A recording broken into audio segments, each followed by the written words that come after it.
আসসালামু আলাইকুম সবাইকে জুম্মা মোবারক। সবাই কেমন আছেন? আজকে এমটিআর করে নামাজ পড়তে যাব আমরা। তো আমার এলাকা থেকে একটু দূরে মসজিদ। তো আমি আমার এক ফ্রেন্ড যাচ্ছি নামাজ পড়তে।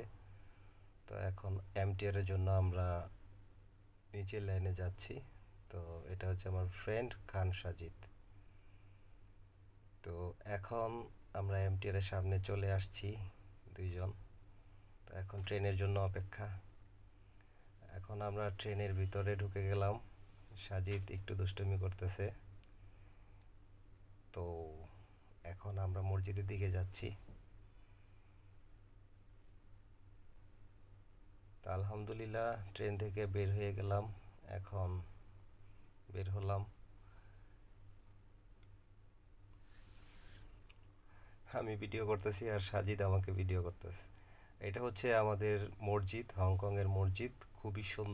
খুবই সুন্দর আর অনেক বড়। তো হংকং সরকারকে অনেক ধন্যবাদ এরকম ভালো একটা সুন্দর মসজিদ করে দেওয়ার জন্য। এটা হচ্ছে মসজিদের আশপাশ।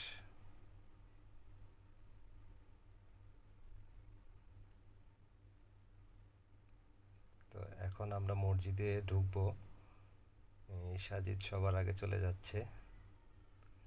তো এখানে আমরা জুতাগুলি রাখবো, রাইখা ওজুখানার দিকে যাব আর কি। তো এটা হচ্ছে মসজিদের গেট, এটা হচ্ছে মেন গেট। তো এখানে অনেক মুসলিম আছে, বাংলাদেশি, পাকিস্তানি, ইন্ডিয়ান, চাইনিজ, অনেক। তো এখন আমরা ওজুখানার দিকে যাচ্ছি। এই হচ্ছে ওজুখানাটাও মাশাআল্লাহ অনেক বড় করে দেওয়া হয়েছে। তো সাজিদ বসে গেছে ওজুর জন্য, আমি একটু ভিডিও করে নিলাম। That is why they want to extend their hand of peace. But the other side is stronger than this party. But other side, if they are Muslim, Allah says, if they have declined for the peace, you also decline for the peace. وَإِن جَنَحُوا لِلسَّلْمِ It might be possibility. It may be possibility they attack upon you, but you have to trust on Allah subhanahu wa ta'ala. तो ये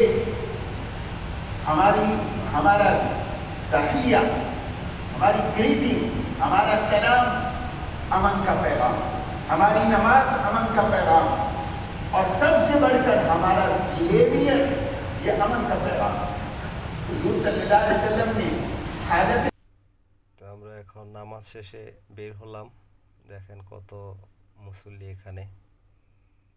খুব ভালো লাগে বিদেশের মাটিতে এসে এরকম বড় একটা মসজিদে এত মুসল্লির সাথে নামাজ পড়া খুবই গর্বের বিষয়। তো ইনশাল্লাহ সবাই দোয়া করবেন যাতে 5 ওয়াক্ত নামাজ পড়তে পারি ইনশাল্লাহ।